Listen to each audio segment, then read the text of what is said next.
While driving from Avil to B Town, Harriet drove at a constant speed of 115 kilometers per hour.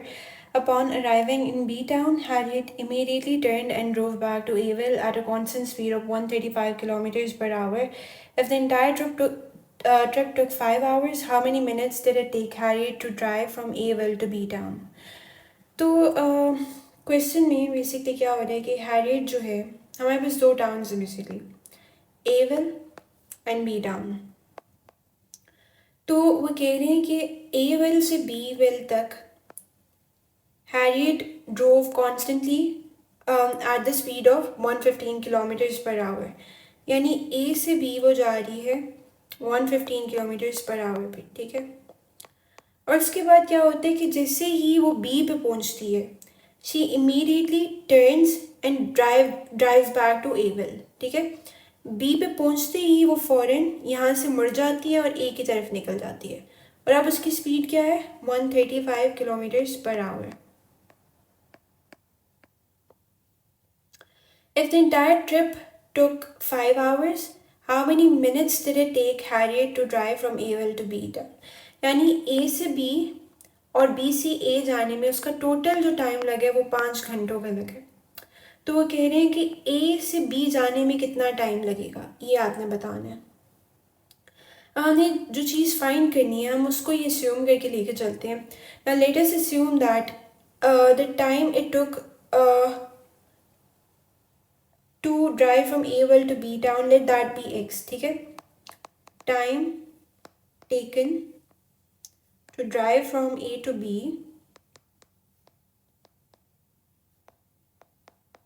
let that be x hours। अब अगर A से B जाने में आपके पास x hours लगते हैं, तो B से A जाने में हमारे पास कितने लगेंगे, यानी कि जो बाकी घंटे बच जाएंगे। टोटल तो 5 hours है, A से B जाने में x hours लगे, तो बाकी जो घंटे बच गए वो हमारे पास 5 minus x hours हो जाएंगे। So similarly, time taken to drive from B to A would be 5 minus x hours, ठीक है।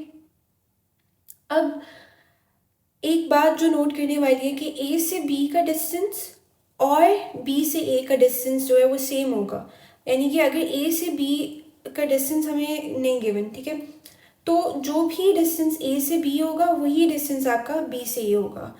तो हम क्या कहते हैं कि distance from A to B, हम वही स्पीड डिस्टेंस टाइम का रिलेशन यूज़ करते हैं, that is speed is equal to distance over time, and then distance would be equal to speed multiply time, ठीक है।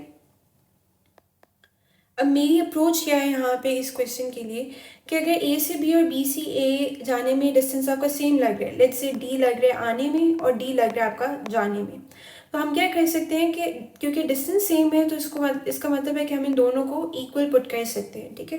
तो अगर distance from A to B would be, A to B हमारे पास speed क्या थी 115 kilometres per our, तो 115 multiply time क्या हमारे पास हो रहा है A से B, दैट इज x, यानी A से B हमने ये डिस्टेंस ट्रैवल की है, ठीक है। फिर distance from B to A क्या होगा, B टू A हमारे पास स्पीड क्या है 135 किलोमीटर्स पर आवर, और जो आपके पास डिस्टेंस है दैट इज 5 माइनस x, और ये हमारे पास जो है ना टोटल डिस्टेंस आ जाएगा, ठीक है। अब since the distance is same, distance from A to B is equal to the distance from B to A,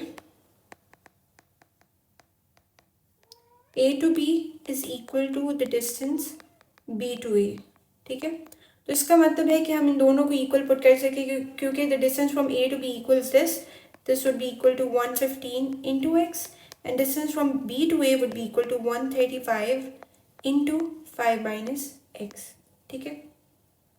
इसकी सिंप्लीफिकेशन के बाद आपके पास x की वैल्यू निकल आएगी, ठीक है, और इसको सिंप्लीफाई करें तो वी गेट 162 मिनट्स।